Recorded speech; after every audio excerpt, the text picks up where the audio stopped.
नमस्कार दोस्तों, मैं अंकुर उपाध्याय स्वागत करता हूं आप सभी का एक बार फिर से अपनी नई वीडियो में।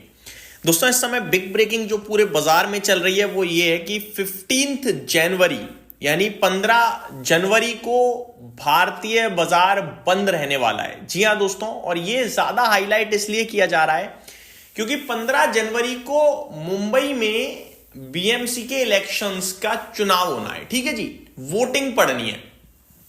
और अभी 2-3 दिन पहले ही सर्कुलर जारी किया गया था कि डेरिवेटिव मार्केट और बैंकिंग सेटलमेंट हॉलीडे है, लेकिन इक्विटी मार्केट खुलेगा, जिसके बाद काफी लोग निराश थे। ऑब्वियस है कि अगर मुंबई में मार्केट खुल रहा है, देखो पूरे देश में तो चुनाव है नहीं, चुनाव तो मुंबई में है, लेकिन ज्यादातर जो चीजें रन करी जा रही हैं वो मुंबई से ही करी जा रही हैं।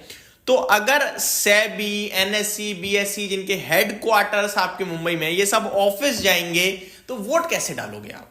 समझ रहे हो बात? तो फिर तो बहुत ज्यादा आपको एडजस्टमेंट करना पड़ेगा कि हाँ भाई, मार्केट में पहले काम भी कर रहे हैं, फिर भक्के जा रहे हैं वोट डालने, ये सब होगा। तो ये सारी चीजें नजरअंदाज कर दी गई कि भैया कैसे होगा कैसे नहीं होगा, किसी को कुछ समझ में नहीं आ रहा था। तो मार्केट ने जब ये क्लैरिटी दी तो फिर वो निराश तो हुई पब्लिक, लेकिन ठीक है, बाजार तो बाजार है। कभी कभार तो होली पे मार्केट खुला हुआ होता है, तो क्या कर सकते हो आप इसमें। तो जब ये अनाउंसमेंट आई तो काफी टेंशन में, काफी दिक्कत हुई, काफी आलोचना भी हुई, लेकिन एक बार जो कमिटमेंट हो गई फिर तो हो जाती है।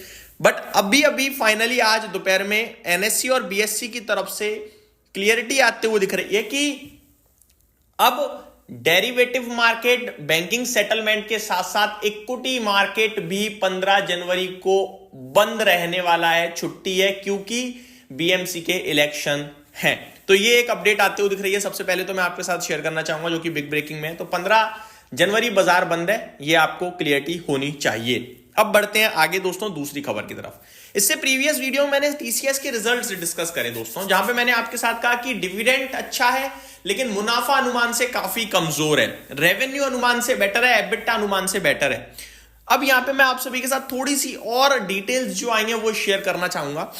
For example, report Q3 order book reaches $9.3 billion, sustaining growth from Q2 FY26। तो ठीक है भाई, बढ़िया है। साथ ही साथ कंपनी ने कहा है reports AI services now bring in $1.8 billion yearly revenue, showing ongoing growth this quarter with more than 2,17,000 employees skilled in advanced AI. तो करीब $1.8 बिलियन जो है अब कंपनी का रेवेन्यू एआई सर्विसेज से आया है, पहली बात। दूसरी बात, इसमें लगातार ग्रोथ है। और तीसरी बात, 2,17,000 एम्प्लॉयज स्किल्ड हो चुके हैं अब एडवांस्ड एआई के लिए। Reports Q3 earning with one time cost of 21.28 billion rupees, including 10.10 billion rupees for new labour laws and legal claims. तो ये एक बिग ब्रेकिंग है जो मैंने लास्ट वीडियो में नहीं शेयर करा क्योंकि तब तक आउटकम नहीं आया था।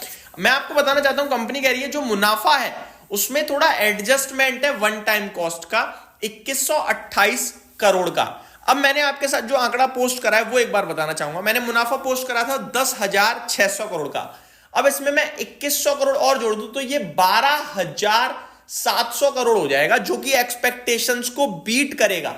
तो कहने वाली बात यह है कि टीसीएस के numbers firing on all cylinders. अब ये फैक्ट है, ये क्लियरिटी आप लेके चलिए कि टीसीएस ने जो रिजल्ट्स पोस्ट करे हैं, जैसे कि मैं आपको बता दूं, मुनाफा है 10,650 करोड़ का, अनुमान 12,770 करोड़ का था। अब मैं अगर इसमें 2100 करोड़ रुपए जो वन टाइम कॉस्ट हुई है वो जोड़ दूंगा तो ये 10,000 नहीं 12,820 करोड़ हो जाएगा।